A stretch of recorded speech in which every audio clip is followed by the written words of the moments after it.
That's fine. Good morning, everyone. Welcome to the Ignition News. It is January 1st, 2026. We've got a lot of stories to cover for you today. Like I said, it's great to have you on the show. I'm so happy that you're here. If it's your first show, grab a seat. I've got today's top stories in the news. Let's get into it. Ignition News, your unfiltered, uncensored source for the actual truth in what is happening in the United States of America and around the world. We are not bought by the billionaires. We are here to be your source of truth in a time where truth matters more than it ever has. Be sure to follow along with your favorite platform on Spotify, Apple Podcast, YouTube, or Substack. Let's get busy with the truth. Welcome to the Ignition News. I'm picking up my game, everybody, in case you haven't noticed. I got the tie on today. The show's getting better. We got more people following along. So while I get into that, I do want to let you know today is the last official day of today is not Liberation Day for TikTok. Who is calling me? Who is so rude to call me right now? Oh my God. They're rude. Today's the last day for TikTok to be, not that the app's anything special right now, but as you know, tomorrow marks the official day that the TikTok sale is happening and it's going to be purchased, 18% of which will be controlled by Oracle and Larry Ellison. And in case you're wondering my thoughts on that, I think what happened to CBS is exactly what's going to happen to TikTok. So we should expect a complete morphing of the app, voices of opposition to be censored, banned, kicked off the app, or algorithmically suppressed. This is my first challenge to you. Welcome to the news, everybody. Go ahead and find us on Spotify, Apple Podcasts, YouTube, Twitch, Substack, all those other places. Because who knows what happens tomorrow? Hold on for one more day, as they say. But let's go. It's our last show on the territory formerly known as TikTok. But we are in a bunch of other places. And the show you're watching today is the Ignition News. It's a daily news show. We are exponentially growing the news show. Today, by the way, we will surpass the Ignite podcast in our total overall viewership on the Ignition News, which is bittersweet, but we'll talk about that later. Good morning. We are live. Let us get into the news, everybody. Today's top story on the Ignition News. The president's approval ranking is taking. We've got a president who can't keep us countries straight while he is threatening allies, a justice system that exposes serious security failures, federal agents open fire in California, and a so-called ceasefire in Gaza that has killed over 400 people. Let's get into the news. Good morning, everybody. We're starting with numbers that don't lie. The White House doesn't want you to know this, by the way, but it tells what's actually happening in America. We've had multiple polls come out this week that show that the president's approval rating have absolutely hit rock bottom, and the American people are making it crystal clear they're not happy with what they're getting. Here's the reality. A CNN poll conducted between January 9th and 12th found 58% of Americans rated Trump's first year in office as a failure. Only 42% call it a success. We'll actually talk about that in a second, but it gets much worse for the White House. Overall job approval is 61% disapproval, which means that 6 out of 10 Americans don't approve of the job he's doing. And when pollsters ask why people disapprove, 35% cited his personal behavior, 25% said misuse of power. His policy agendas, foreign policy moves, and other policies have been an abject failure. A Gallup poll, by the way, showed Trump's approval rating was just 36%, and that's only 89% approval with Republicans, but only 3% among Democrats. I mean, obviously. Now, Americans are telling people and pollsters loud and clear that he is not focusing on what matters. Here's the crazy part. 71% of United States citizens say the United States is out of control under President Trump. Now, there's more to that information. So you get 71% of Americans think the U.S. is out of control right now.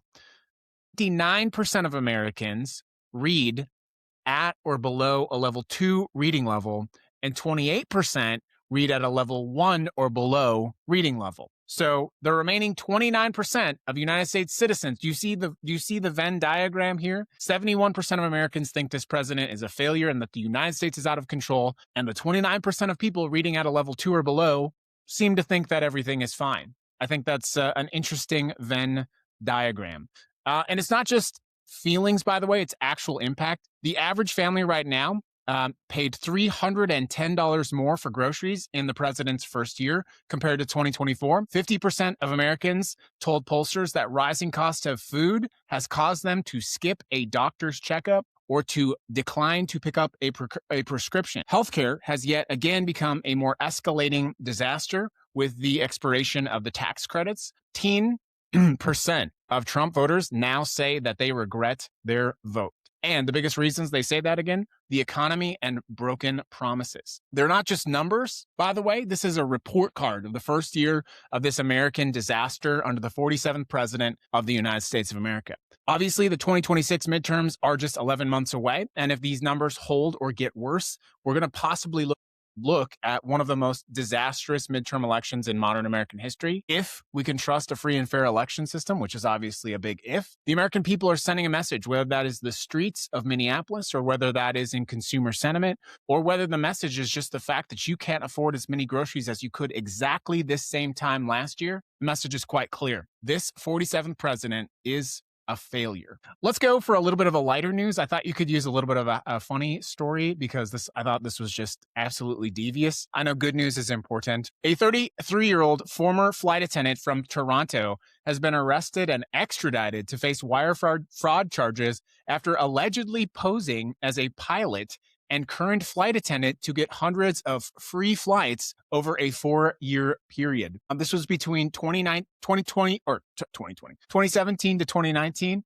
He created a fake employee identification from the carrier and used that fake employee identification to get tickets that were reserved for pilots. So you got someone that got a bunch of free flights pretending to be a pilot. I don't know. The system is rigged. American air travel sucks. The American Airlines in particular. I don't know. When's the last time you enjoyed flying on an American airline? It's a terrible experience. I don't know. I think it's funny that someone got it over. I think it's funny that happened. Speaking of bad deals, let's talk about Greenland. Welcome to the Ignition News, everyone. Kind of a rough transition. Usually I do my transition a lot better than that. So you'll have to forgive me. That was a B grade. That was a C- transition at best. Let's talk about Greenland. Something pretty major happened today as the president was speaking in Davos. First, you may have seen yesterday that Air Force One actually had to turn around while the president was en route to Davos. Reportedly, this was because of an electrical failure. Now, even Air Force One hates the president, which is wild. It's like, I'm out. Let's get to the most embarrassing moment that happened on the world stage, though. President Trump did this rambling 4-hour speech in Davos. Davos, if you're not familiar, is the annual gathering where world leaders and business executives come together to talk about, pending economic issues, global trade issues, inspirational innovation, that sort of thing. So the president of the United States got up in front of all of these world leaders, sort of held them captive, and went on for like 4 hours. I couldn't imagine. So when he finally got on stage on Davos to explain his positions, he could not keep straight which country he was talking about. Here's a direct quote. Until the last few days, when I told them about Iceland, they loved me. They called me daddy. That's just weird. Okay. Until the last few days, when I told them about Iceland, the president of the United States just confused Iceland and Greenland. He went on, they're not there for us on Iceland, I can tell you. Our stock market took the dip yesterday because of Iceland. So Iceland has already cost us a lot of money. Again, the president was supposed to be talking about Greenland. Iceland is a completely separate, independent country 200 miles away from Greenland, but he said Iceland 4 times. Now, obviously, some people are going to excuse this as just a gaffe or like a one-time slip. He said it 4 times. Here's what we got. He made the same mistake the day before, by the way. Here's something he said at that disastrous news conference. Iceland, without tariffs, wouldn't even be talking to us about it. So that's 2 days in a row where the president has confused Iceland and Greenland. This is the man with the nuclear football. He doesn't even know the difference between Iceland and Greenland. I do want to just talk about why this is more than just embarrassing. I subjected myself to the painful exercise of watching the White House press conference yesterday. I know I've talked about this in a previous show. The president of the United States is sundowning. He was sundowning on live television yesterday in front of the press. What's crazy to me is that the press they were like going along with it. They were like just laughing at his very bad jokes. He's sitting up there flipping through photos like it's grandpa at Christmas of these immigration deportations, and he's just rambling. And it's kind of scary. And I think like the go-to defense there is like, when you talk about this, they're like, oh, Joe Biden didn't even do press conferences. Dude, I don't care if it's Joe Biden or Donald Trump. I really don't care. We don't need a 79-year-old man sundowning on national television who has possession of nuclear football. It's wild. And of course, you also have the fact that the president embarrassed Emmanuel Macron by leaking his private text messages to the entire world. The United States is collapsing in on itself while simultaneously turning its back on all of our international allies. Let me be very clear. Here's what's going to happen. Here's what's going to happen if the United States tries to take Greenland, whether by peace or by economic force. If the United States takes Greenland or tries to take Greenland, NATO instantly collapses, first of all. Number two, the European Union will be forced. They will have no choice but to implement devastating economic sanctions on the United States of America. The stock market tanked yesterday. That is like a feather in the wind compared to what is going to happen to the U.S. economy if we decide to take this action. What's clearly happening, what everyone can see, by the way, is the fact that the president of the United States, sundowning president of the United States, is seeing that his presidency has failed, right? I mean, that's obvious to everyone. We just talked about that in the numbers. The presidency has failed. He is at this point of his autocracy where he's not going to hire qualified people, right? He's not, because this is what happens in all dictatorships. Dictators do not surround themselves with people who are more competent. They don't surround themselves with people who can take any of the spotlight. And as the dictatorship, as the authoritarian begins to fail, as those policies begin to fail, they have even less and less people in the circle who are capable of actively, effectively implementing policy. So what happens is this cycle of bad policy, bad government, bad policy, bad government, and then no one stands out or sticks up. No one says to the authoritarian, oh, hey, you might not want to consider fucking up the difference between Iceland and Greenland, right? Unfortunately, now the press is also in on this in the United States, and it gets worse and worse and worse. But here's the last part I want to talk about. I did watch that press conference, and I'm actually more alarmed after watching the press conference than I was before. Let me tell you why. Because the president also spoke about Renee Good, and he actually used a very sympathetic tone when discussing Renee Good, which was kind of shocking, to be honest with you. And what I believe now after I saw that, and after I saw this confused, rambling old man, I think that people like Stephen Miller, people like Carolyn Levitt, people like J.D. Vance, people like Scott Bessent, people like, I could go on and on and on. You've all had this happen, right? If you've had an elderly parent or an elderly grandparent, I think that they are isolating him in this very closed off technical media bubble. And that's easy to do with a 79-year-old man. You control what information he sees. You control what information he has access to. Most importantly, you provide him constant streams of effusive praise aligned with the policy interests that you're interested in. And it creates this bubble of information. And unfortunately, as your cognitive ability begins to decline, you don't have the sort of filters to assess and look beyond the corners to see what's actually happening. And as much as I often talk about the power of the authoritarian, and there are dangerous things in the government right now, I want to be very clear with you. After the press conference that I saw yesterday, and after what I saw in Davos, there's nothing to be scared of this man about. He is cognitively declining. He's mentally not sharp, but that's actually the dangerous part. They have put him in this bubble of information where they feed him praise, fake news stories, or real news stories to align with their interests. This man who complained about the auto pen is essentially a truth social yielding conspiracy theorist auto pen for Stephen Miller, for J.D. Vance, for Scott Bessent, and for an incredible amount of corruption. So I am not in so much worried about the president. I don't think he really knows what's going on. I genuinely don't think you could watch that press conference yesterday. I really went off into a tangent here. I don't think you could watch what happened in Davos or watch what happened in the press conference yesterday and think like, this is someone who's all there. That's why yesterday we talked about the growing calls for implementing the 25th Amendment. But why would this cabinet, who's full of sycophants, ever implement the 25th Amendment? Well, they can keep him in the ecosystem bubble, give him the little phone, all this sort of stuff, and get whatever they want. I'm sorry I went off on a bit of a tangent there, but it's just very clear to me what is happening. Underneath all of this confusion, by the way, there is a serious crisis. The president has alienated Denmark. He's worried other Nordic countries. He's prompted Germany, Sweden, and Norway to join Denmark in increasing military presence in Greenland. And he's generally made America look like an unreliable partner on the world stage. The market reaction was telling as well, by the way. The stock market yesterday dipped following Trump's threats of tariffs on Greenland. And it's even scarier when he starts calling Greenland Iceland. But here's the bottom line.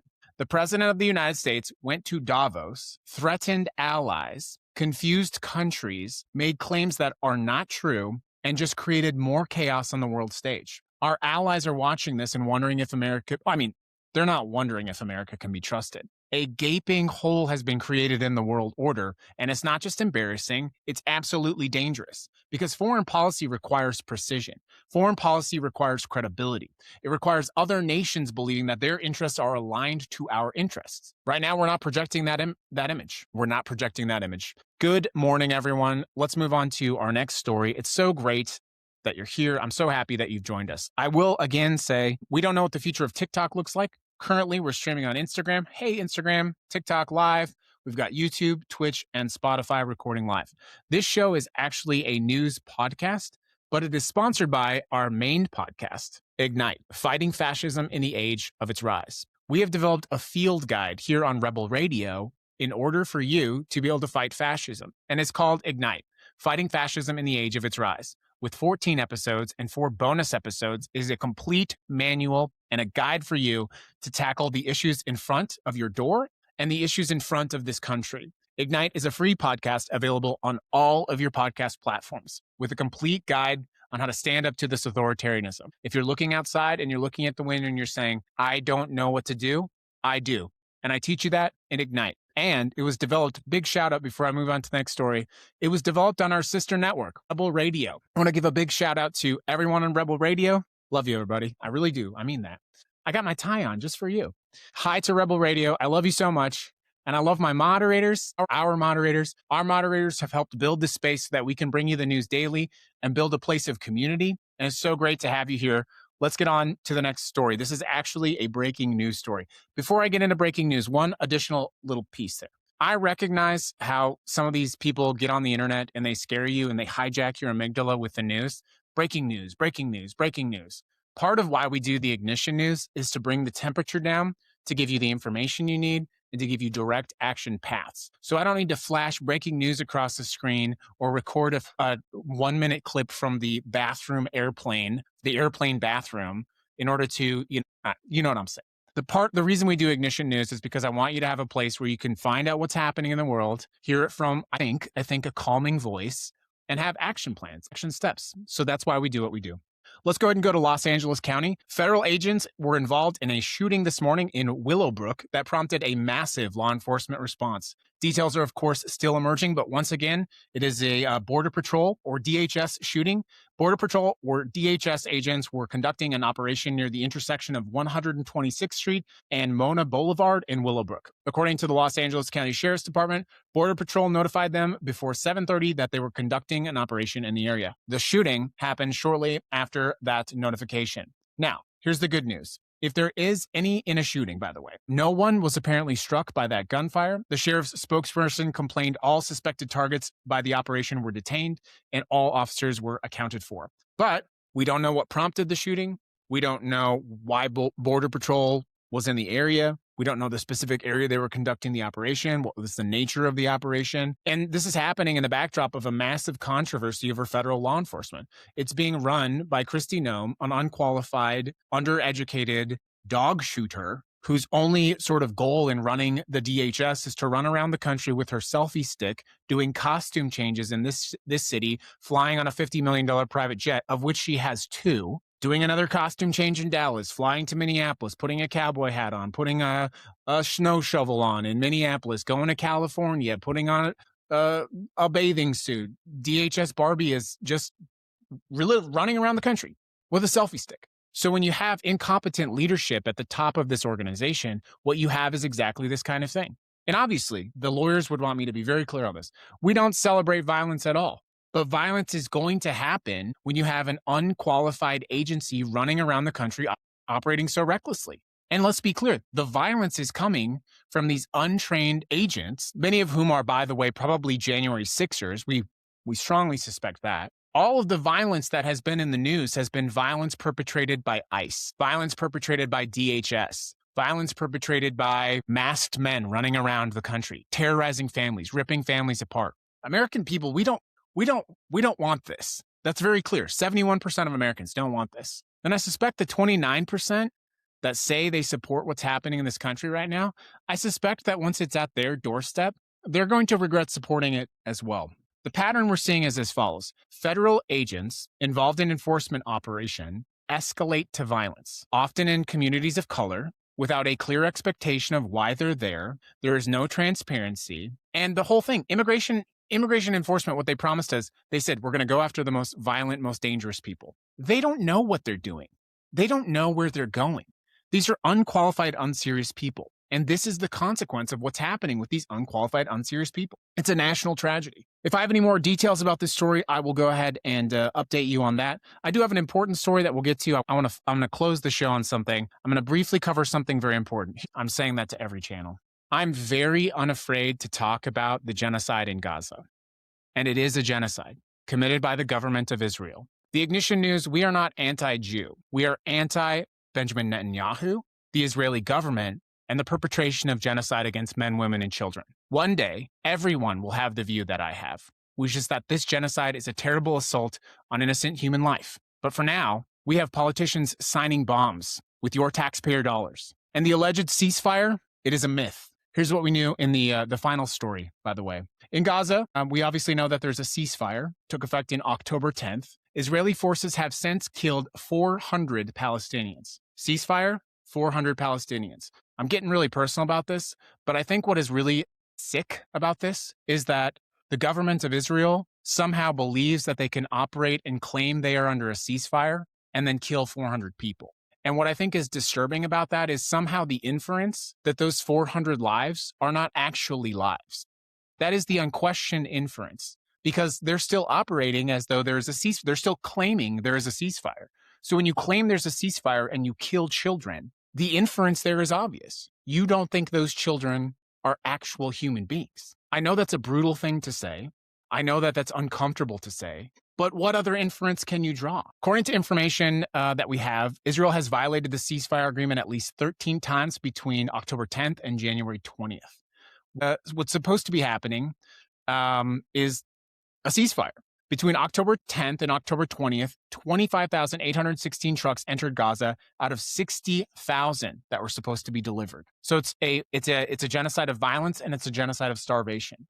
60,000 trucks were supposed to go. They've only let 25,000 trucks, almost 26,000. What happens then is people die from starvation, if not bullets directly. Israel is not enforcing its own self-enforced yellow line. It's shooting anyone who gets too close to them. And Palestinians who returned home after the ceasefire, believing that it was safe, are now basically trapped back in Gaza.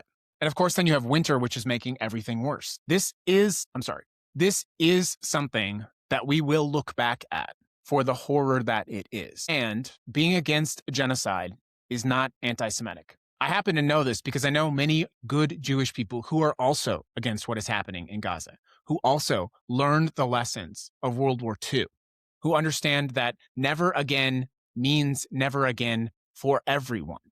We're going to keep talking about this story because unlike Barry Weiss or unlike TikTok, I'm honestly amazed this live is still going. Unlike TikTok or CBS News, we're telling the truth. A ceasefire means a ceasefire, but a ceasefire is not good enough. We need to end this genocide. Let me close out with one final thing. I've done this in the past, but I want to go through this one more time. I want to read to you something that I often read, and it is a lesson in history, reflecting on the actual genocide happening in Gaza, but what is happening on the streets of Minnesota right now. I wanted to read something to you. It's where we're going to close the show out tonight. Followers of Rebel Radio, you will recognize this. This is called "They Thought They Were Free." It's a passage about the descent into authoritarianism in Germany from 1933, 1945. This book is a very good book. I encourage you to read it. But this passage is perhaps more famous than any other one passage. So I'm going to read to you a section that means a lot to me, and I hope that it resonates, and I hope that you find a sense of connectivity through the thread of history from someone who wrote about tyranny before. So you could feel that thread of history. Let me go ahead. This is a passage from "They Thought They Were Free" by Milton Mayer. Each act, each occasion is worse than the last. You wait for one great shocking occasion, thinking that others, when such a shock comes, will join you in resisting somehow. You don't want to act or even talk alone. You don't want to, quote, go out of your way to make trouble. Why not? Well, you are not in the habit of doing it. And it is not just fear of standing alone that restrains you. It is also genuine uncertainty. Uncertainty is a very important factor now, and instead of decreasing as time goes on, it grows. Outside, in the streets, in the general community, everyone is happy. One hears no protest and certainly sees none. You know, in France or Italy, there would be slogans against the government painted on the walls and fences. In Germany, outside the great cities perhaps, there is not even this. In the university community, in your own community, you speak privately to your colleagues, some of them who certainly feel as you do, but what do they say? They say, it is not so bad, or you're seeing things, or you are an alarmist, and you are an alarmist. You are saying this must lead to that, but you can't prove it. These are the beginnings, yes, but how do you know for sure when you don't even know the end? And how do you know or even surmise the end? On the one hand, your enemies, the law, the regime, the party intimidate you. On the other hand, your colleagues, your friends, your families poo-poo you as pessimistic or even neurotic. You are left with only your close friends, who are naturally people who have always thought as you have. But your friends are fewer now. Some have drifted off somewhere or submerged themselves in their work. You no longer see as many as you did at meetings or gatherings. Informal groups become smaller. Attendance drops off in little organizations, and the organizations themselves wither and die. Now you are in small gatherings of your oldest friends. You feel that you are talking to yourselves, that you are isolated from the reality of things. This weakens your confidence still further and serves as a further deterrent. For what? Listen to me now. It is clearer all the time that if you are going to do anything, you must make an occasion to do it. And then you are obviously a troublemaker. So you wait and you wait. But the one great shocking occasion never comes. When tens or hundreds of thousands will join you, the one great shocking occasion never comes. That's the difficulty. If the last and worst act of the whole regime had come immediately after the first and smallest, thousands or millions would have been sufficiently shocked. If, let us say, the gassing of the Jews in 43 had come immediately after the German firm stickers on the windows of the non-Jewish shops in 33, but of course this isn't the way it happens. In between come all the hundreds of little steps, one of them imperceptible, each of them preparing you not to be shocked by the next. Step C is not so much worse than step B, and if you did not make a stand at step B, why should you at step C? And so on. And then one day, too late, your principles, if you were ever sensible of them at all rush in upon you. The burden of self-deception is grown too heavy, and some minor incident, in my case, my little boy, hardly more than a baby, saying, can't say that on TikTok, I'm sorry, collapses it all at once, and you see everything has changed, and changed completely under your nose. The world you live in, your nation, your people, is not the world you were born in at all. The forms are all there, all untouched, all reassuring. The houses, the shops, the jobs, the mealtimes, the visits, the concerts, the cinema. But the spirit, which you have never noticed because you made the lifelong mistake of identifying with its forms, is changed. Now you live in a world of hate and fear. And the people who hate and fear do not even know it themselves. When everyone is transformed, no one is transformed. Now you live in a system which rules without responsibility, even to God. The system itself could not have intended this in the beginning, but in order to sustain itself, it was compelled to go all the way. And you have gone all the way yourself. Life is a continuing process, a flow, not a succession of acts and events at all. And it has flowed to a new level, carrying you with it, without any effort on your part. On this new level you live, you have been living more comfortably every day, with new morals, new principles. You have accepted things you would not have accepted 5 years ago. You've accepted things that even your father, even in Germany, could not have imagined. Suddenly it comes down all at once. You see what you have done, or more accurately, what you haven't done. For that was all that was required for most of us, that we do nothing. You remember those early meetings when if one had stood, others would have stood, but no one stood. Maybe it was a small act, a matter of hiring this man or not man, and you hired one rather than the other. You remember everything now, and your heart breaks. Too late. You are compromised beyond repair. And this is the lesson now, today, in America at this time. Each terrible act by this administration, each small step, each breaking news time after time has numbed us to the reality of the tyranny that we live in. Women screaming into the night in Minnesota, telling people to close their doors, saying they are here now as ICE agents terrorize immigrant communities. As women are shot in our streets, blood is on the streets in America now. But each small act has pushed us farther and farther. And whether you are comfortable admitting it or not, you have flowed along these acts like water in a river. Well, today I'm closing out the show, January 21st, which may be our last day on TikTok. It's the 21st. I'm closing out the show with one final piece of advice. Simple. Number one, acknowledge that each small act of this tyranny in this country has pulled you further and further and further down the river of the tyranny, whether you wanted to or not, whether you chose to or not. You are unquestionably in a different America than you were just 1 year ago. America is less safe. It is more dangerous. More people have died. People have been torn from their families. It has happened in the country that you live, in the place that you live, in the system that you participate, in which your tax dollars benefit. And you have flowed along with all of these changes. And it doesn't mean that you intended to do that at all. It doesn't mean that you're a bad person for the flow taking you further and further down the river.